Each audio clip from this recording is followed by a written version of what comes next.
Bonjour à tous, j'espère que vous allez excellemment bien. Aujourd'hui, on se retrouve pour parler Vendée Globe, 57e jour de compétition et entrée dans l'hémisphère nord pour les deux concurrents de tête, alors que les deux derniers concurrents, les derniers concurrents viennent seulement de passer l'anté-méridien, donc c'est pour vous expliquer quand même un petit peu les écarts dans cette course. C'est-à-dire que certains vont arriver, ils ont encore 50 jours de navigation, voire un petit peu plus, alors que d'autres, en ce moment, avancent à folle vitesse et sont peut-être arrivés dans moins de 10 jours désormais, dans 8 jours, pour les concurrentes de tête. Donc on peut voir que ça fait quand même des grosses différences. On va revenir un petit peu sur les différents classements, sur ce qui s'est passé sur les 24 dernières heures. Et puis, on regardera un petit peu le classement. On parlera aussi un petit peu du Jules Verne. N'hésitez pas à vous abonner à la chaîne, à réagir dans les commentaires, à mettre un pouce bleu, à partager la vidéo sur les réseaux sociaux, notamment auprès de vos proches. Je pensais que ça peut les intéresser.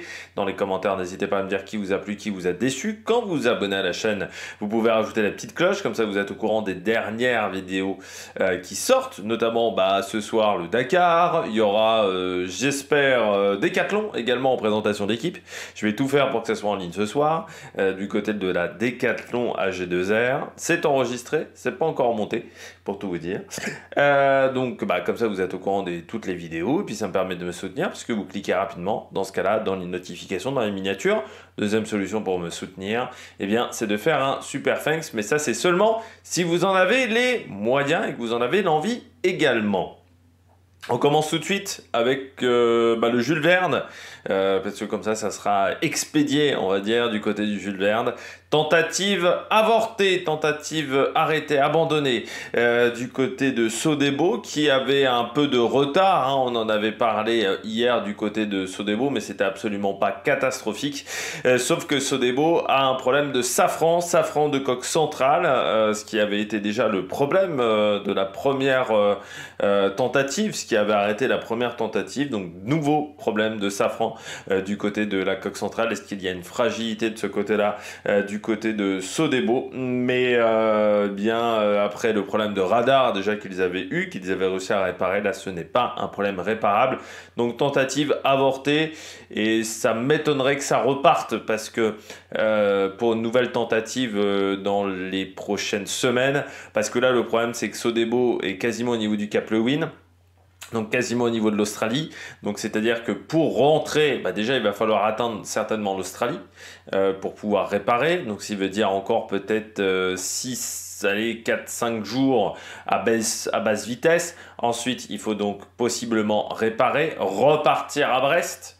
À Lorient, le port d'attache. Donc c'est quasiment impossible de le faire en moins d'un mois, et autant vous dire qu'en février c'est trop tard pour repartir pour une tentative de Jules Verne, parce que ça veut dire qu'on se retrouve potentiellement dans les mers du Sud en mars, et ça veut dire que là, avec moins de luminosité, avec des conditions encore plus froides que là ce qu'ils ont actuellement, donc ça peut être vraiment, ça va être très problématique, je pense, de partir en février, en sachant qu'il y a un temps de réparation en plus. Donc là ça serait, si la réparation se fait vite, donc je pense que le record de Francis Joyon va tenir encore une année de plus, parce que pour le moment on n'a pas de nouvelles informations sur un possible départ du côté du bateau SVR Lazartigue. Il n'y a pas eu de nouvelles informations sur une nouvelle tentative de départ. Donc j'ai peur qu'on n'ait pas de nouvelles tentatives de Jules Verne cette année pour tenter d'améliorer ce record en équipage, qui, je rappelle, est toujours détenu par Francis Joyon et sa bande d'Idexport. Bon, après ces mauvaises nouvelles, on va passer à la météo de ce Vendée Globe et un petit peu un point sur la situation. Vous voyez que les concurrents de tête sont en ce moment en train de sortir, on va dire, du poteau noir. Ils sont au niveau du poteau noir. Ils sont en train d'en sortir du poteau noir. Un poteau noir qui a été plus compliqué pour Charlie Dalin. Il a eu une entrée de poteau noir en fait un petit peu bouchée, qui n'était pas forcément prévue. Ce qui fait que Johan Richomme est un petit peu revenu. Mais là, maintenant, Johan Richomme va perdre un petit peu de temps, parce que Charlie Dalin a retrouvé un petit peu de vent. Et maintenant, ça va être la bagarre hein, dans les heures à venir pour remonter le plus vite possible voilà, dans les mers, en sachant que je pense qu'ils vont faire route directe. Parce que normalement, la situation habituelle hein, sur un de remontée d'un Vendée Globe, c'est plutôt on remonte comme ça. Plutôt plein nord, quasiment ici, et ensuite on prend la première dépression qui vous catapulte vers les Sables d'Olonne. Alors que là, comme ils ont pas mal de vent, des alizés qui sont plutôt bien positionnés, ils vont pouvoir remonter comme ça, quasiment en route directe, parce que en fait la situation elle est plutôt bonne. Ils n'ont pas à faire ce détour habituel parce qu'ils vont avoir en fait pas mal de vent et qu'en plus on va avoir pas mal de grosses tempêtes. Donc ils vont être plutôt sur une route directe, ce qui devrait donc faire une remontée extrêmement rapide pour les concurrents de tête normalement, pour les deux concurrents de tête, voire peut-être également pour Sébastien Simon qui est troisième, toujours troisième avec des alizés pardon, d'Atlantique Sud qui vont bientôt faire face à l'équateur et faire face surtout au poteau noir pour Sébastien Simon. Derrière, et bien toujours le groupe Jérémy Bayou, c'est compliqué, il n'y a pas vraiment de route idéale pour tout vous dire. Je pense que Thomas Ruyant n'a pas choisi le meilleur chemin. Ça, je pense. Parce qu'il est en plein dans de la molle et je vois pas, il va pas s'en dépêtrer dans les heures à venir. Donc là, ça va être compliqué. Luven tente un coup avec Paul Meillat, mais sauf que vous voyez hein, que c'est pas hyper stable non plus comme zone en termes de vent. Mais ils devraient peut-être retoucher du vent un petit peu plus tôt. La question est de savoir est-ce qu'ils vont retoucher du vent suffisamment tôt pour devancer le petit groupe Jérémy Bayou. Parce que là, leur souci, c'est qu'ils avancent quasiment pas en fait.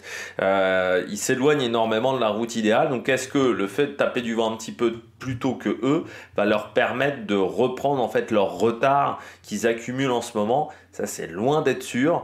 Et par contre, derrière, ce petit groupe-là qui est dans du vent, qui reste pas extrêmement rapide.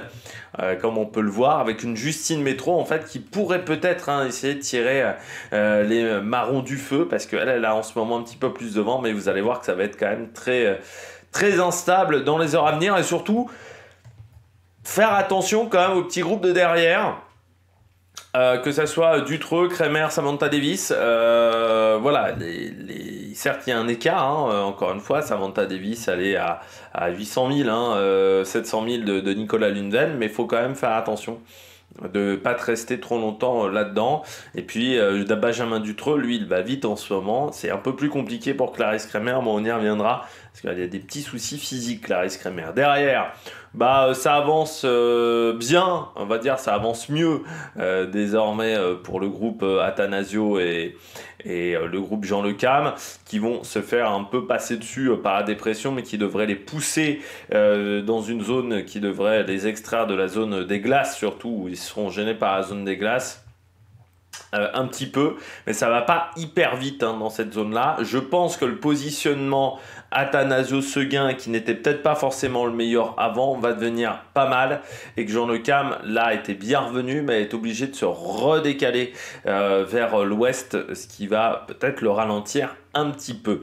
Alan Roura, lui, dans du vent modérément fort, on va pas se mentir, et Giancarlo Pedoté et Isabelle Yoshke ont passé à leur tour le Cap Horn dans des conditions on va dire correctes, pas trop difficiles pour eux, et surtout va falloir quand même qu'ils s'éloignent vite pour tout vous dire, parce que ensuite ça va être beaucoup plus nerveux dans les heures à venir, donc va falloir avancer pas mal rapidement, alors que ça va être plus compliqué pour le groupe des bateaux à Derizorat avec ce front, vous voyez, froid, très dense en termes de conditions de mer, et surtout après il y aura quand même aussi pas mal de vent potentiellement, donc ça peut énormément les gêner avec des rafales surtout, comme vous pouvez le voir ici. Donc un vent qui va être vraiment difficile, et là aussi ça va pas être simple pour les concurrents de derrière. Bon, pour le groupe Oliver Air, pour le moment ça va pas très vite, et ça va continuer un petit peu dans ce rythme là. Alors ils vont être repoussés par un petit peu de vent, Oliver Air, et ça devrait être la fin de la situation compliquée pour Oliver Air. Ensuite ça devrait aller un petit peu plus vite pour lui, mais vraiment il a été empêtré dans cette zone. Vraiment avec très peu de vent. Pareil pour Kornick et Jinkunshu depuis 2 jours, ça va plus extrêmement vite. Et alors c'est encore pire pour cousin Amedeo, Dennis Van Winberg, parce que eux, c'est un peu comme la situation qu'avait Clarisse Kremer. Alors ça va un peu s'améliorer là dans une quinzaine, vingtaine d'heures, parce qu'avec cette dépression-là qui va leur envoyer du vent, mais ça va quand même pas être évident tout de suite pour eux.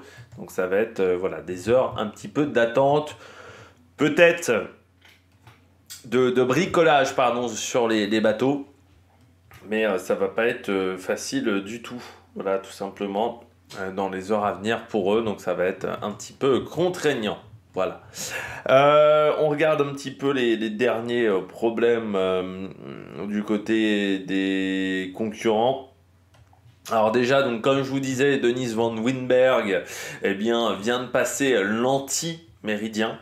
Donc c'est le dernier concurrent à passer l'anti-méridien. Donc c'était le dernier concurrent à s'éloigner de la France. Et désormais, il va se rapprocher de la France. Donc ça va être bien pour Dennis Van Winberg. Ça va faire du bien au moral parce que c'est vrai que c'est ce que disait un petit peu Manuel Cousin. Alors Manuel Cousin disait déjà que ses problèmes dans l'Atlantique Sud, ça l'a quand même pas mal ralenti et que ça l'a pas mal mis en jeu en fait pour aller suivre un Antoine Kornick notamment ou un Oliver Hare. Et il disait aussi Manuel Cousin, 57 jours de course où tu n'avances pas très vite et tu vois surtout les autres qui se rapprochent de l'arrivée. C'est dur à gérer mentalement quand même. C'est un peu violent, les écarts de performance entre les différents bateaux. Donc c'est vrai qu'il disait que c'était vraiment pas facile pour lui, cette situation-là. Donc voilà, il essaye de passer le temps comme il peut, on va dire, parce qu'il y a certaines journées qui doivent paraître très longues. Et surtout essayer de plus trop se concentrer sur les concurrents de tête, mais tu regardes quand même toujours d'un petit peu du coin de l'œil, quoi, cette situation-là, et tu te dis, ah, ouais, ils sont quand même vachement loin devant et c'est vraiment pas facile. C'est ce que disait aussi un petit peu Jean Le Cam. On poursuit avec Yannick Bestaven. Tiens, comme on dit sur Dennis Van Winberg, on va parler de Yannick Bestaven. Yannick Bestaven est reparti.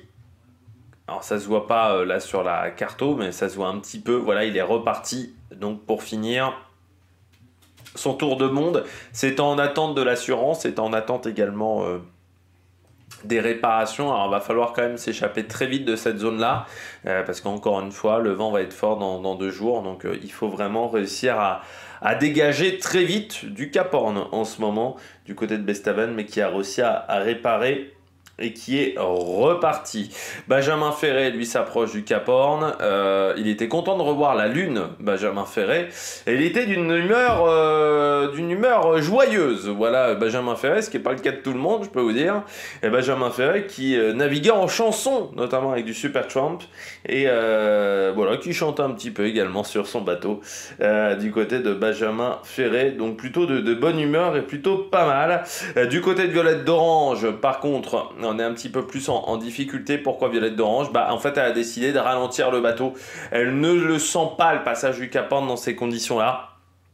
Voilà, ça fait depuis 3 jours en fait qu'elle dort pas vraiment, qu'elle réfléchit, qu'elle pense énormément à comment faire pour passer ce Cap Horn, comment ça va être le faire, si ça va être très compliqué. Enfin voilà, ça lui pose vraiment des nœuds dans la tête à Violette d'Orange.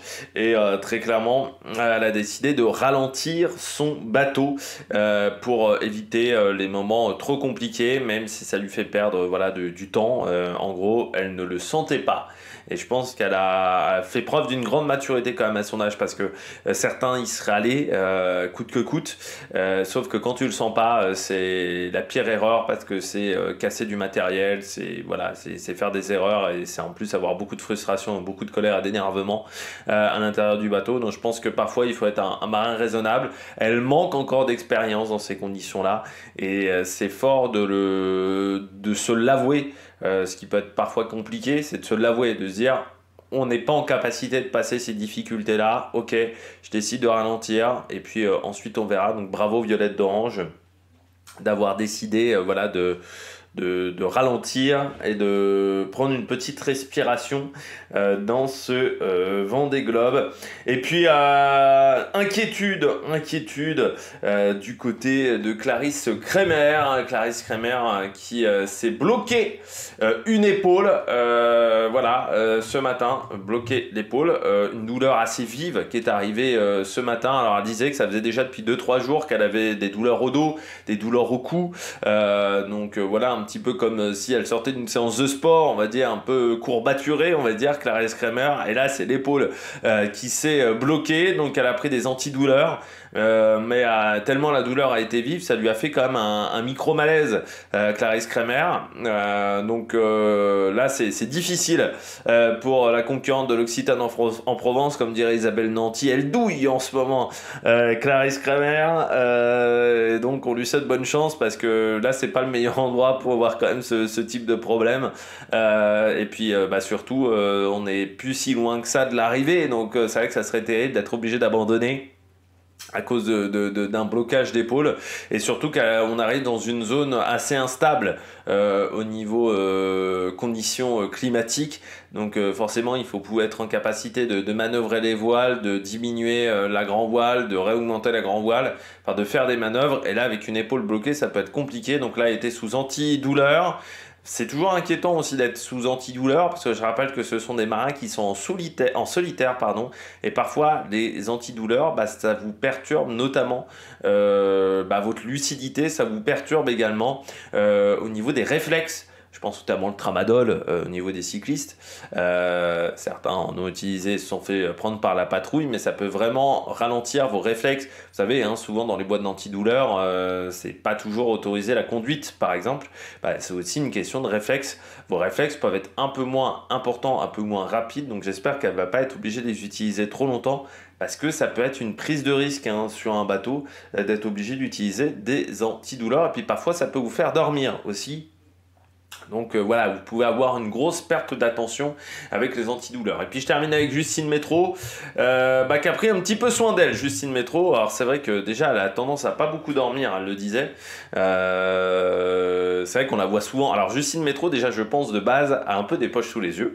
Mais là c'est vrai que des fois c'est hyper impressionnant au niveau de son visage. Je sais pas si vous avez vu Justine Métro sur certaines vidéos, elle a des poches au niveau des genoux, quoi. Et vraiment, les poches, elles sont hyper grandes.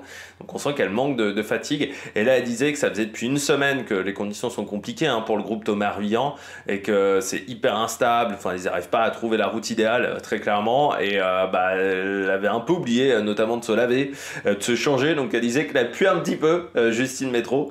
Et donc voilà, elle allait se faire une petite douche, Justine Métro, hier, pour se ressourcer aussi.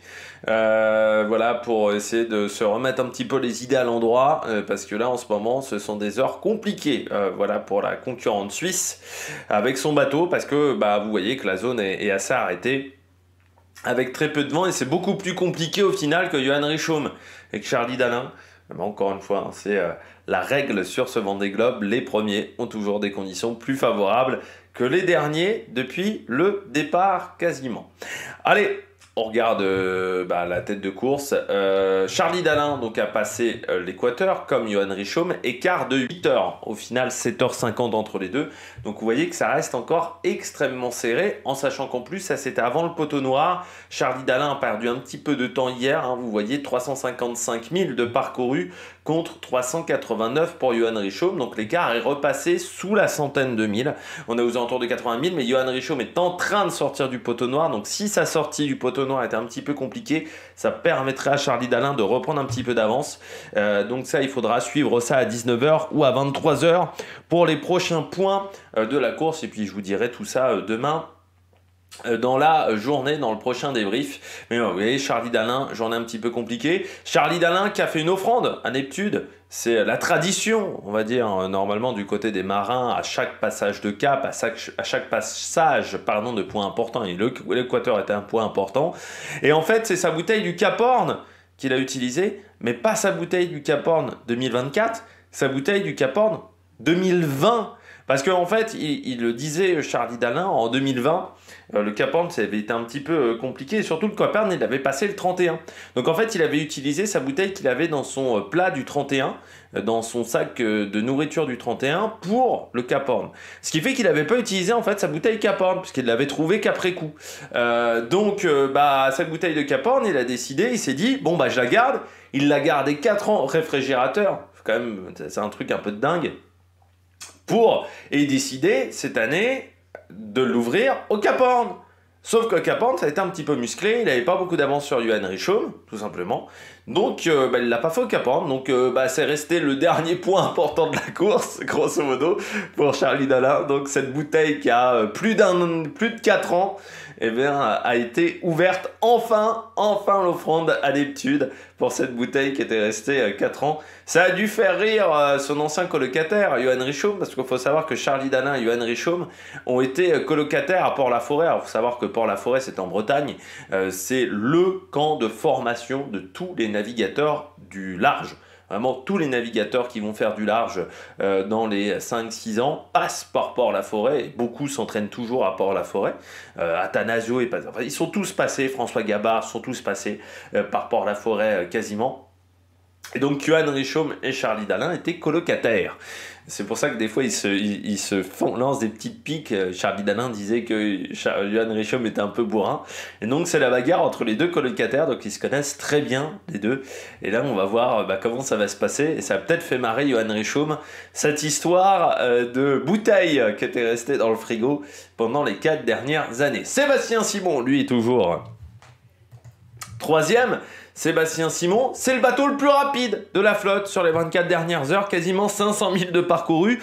Pour un concurrent qui devait avoir une remontée de l'Atlantide Sud compliquée, ce qu'on avait tous un petit peu parié, eh bien il montre que Groupe Dubreuil, on l'avait vu déjà au moment du passage du Poteau Noir et toute cette zone de vent extrêmement mou à l'aller, qu'il avait un bateau très performant dans des zones de vent un peu mollassonne, on va dire, dans du vent, on va dire, aux alentours de 10, 12, 13 nœuds, il était très bon.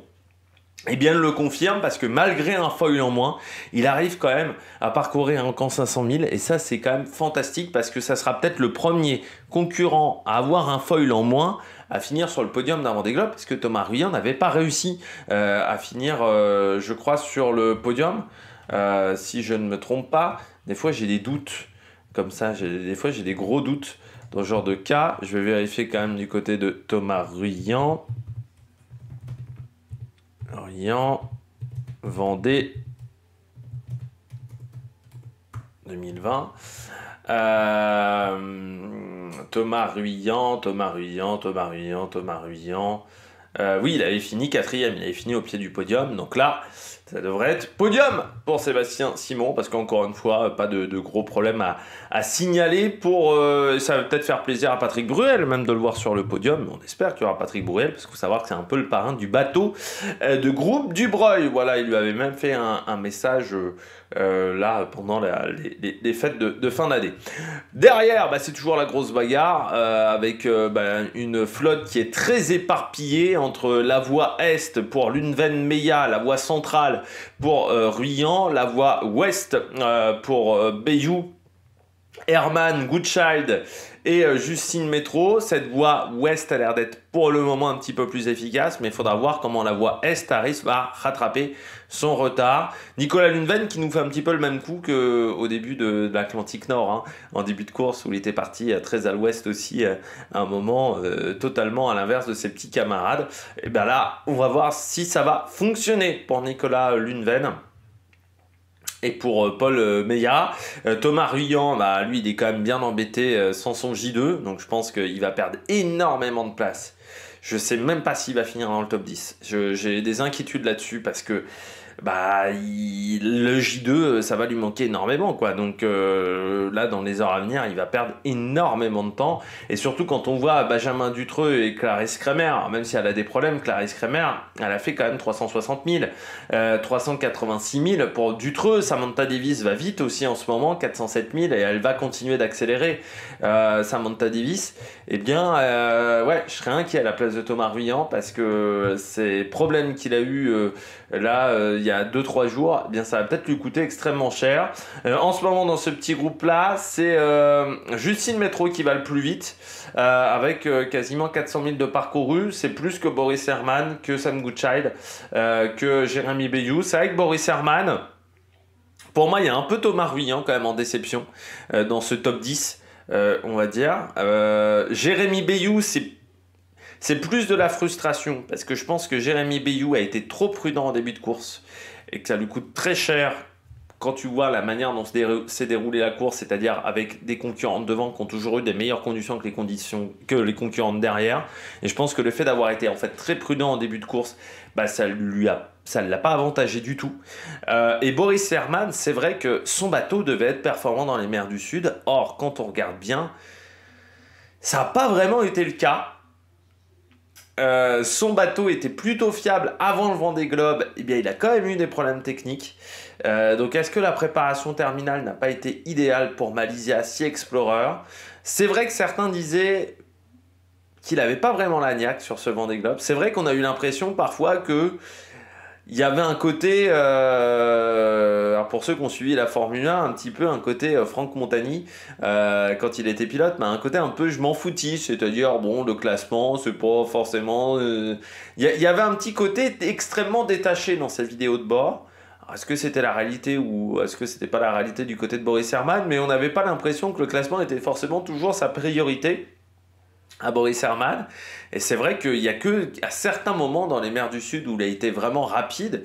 Sinon, il a toujours eu un temps pas exceptionnel. Et c'est vrai que tout le monde, moi-même, hein, dans la présentation, je l'avais mis parmi mes favoris, mais ça faisait vraiment partie de mes gros favoris.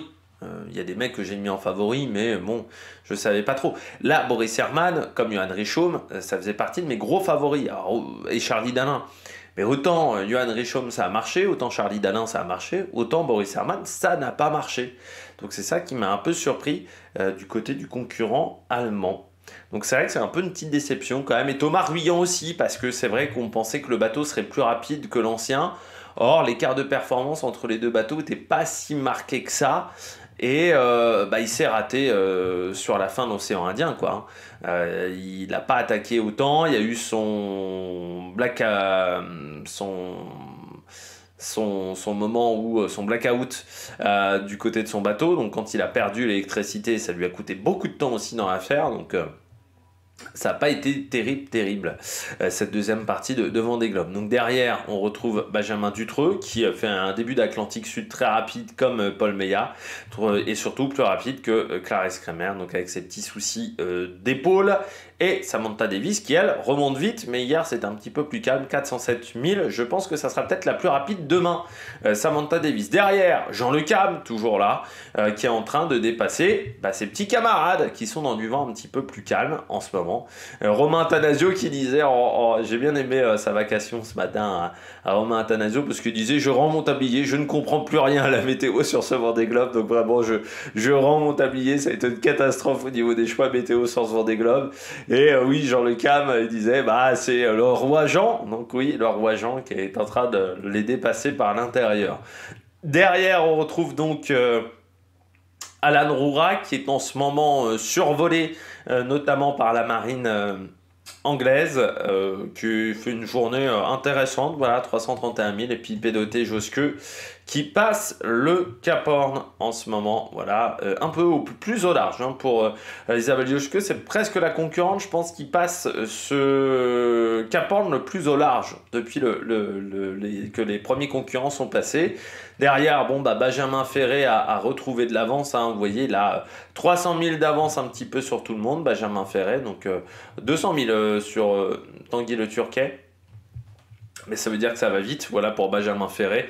405 000, voilà, sur mon noyeur Duo for Job. Tanguy Le Turquet, 418 000, donc un petit peu plus rapide, mais bon, voilà, il y a un petit écart quand même. Et puis on retrouve Guirec Soudé, 429 000, et le plus rapide de ce petit groupe, eh bien c'est Louis Duc, 436 000 de parcouru, et des grosses moyennes en ce moment, dans cette navigation un petit peu musclée. Oui, il est en train de distancer Éric Bellion, et il se rapproche très vite de Foussier, ou encore de Kojiro Shirashi, et Conrad Coleman, j'avais pas vu Conrad Coleman aussi, hyper rapide Conrad Coleman, Coleman, 445 000 de parcouru, plus que Kojiro. Voilà, il a mis 50 000 à Kojiro. Donc Conrad Coleman qui fait quand même un très beau Vendée Globe. Et donc Violette d'Orange qui a ralenti, comme Arnaud Boissière, un petit peu. Arnaud Boissière, je rappelle, peut-être 5e Vendée Globe en 5 participations. 5e Vendée Globe terminé, pardon. On retrouve ensuite Oliver Air, Cornic et Jin Kunshu, toujours dans du vent extrêmement mou. 5000 de mieux encore une fois pour Jin Kunshu face à Antoine Cornic. Antoine Cornic qui lui a fait une vingtaine de milles de mieux qu'Oliver Air. Derrière c'est compliqué pour Cousin et Amedeo qui sont au ralenti. C'est même Manuel Cousin qui est le plus lent en ce moment avec seulement 141 000 de parcouru. Et puis Denise Van Winberg qui essaye de se rapprocher mais qui va également être ralenti dans les prochaines heures. Le concurrent belge, on regarde les statistiques sur les 24 dernières heures. Eh bien les statistiques, c'est Sébastien Simon donc, qui a fait le plus de 1000.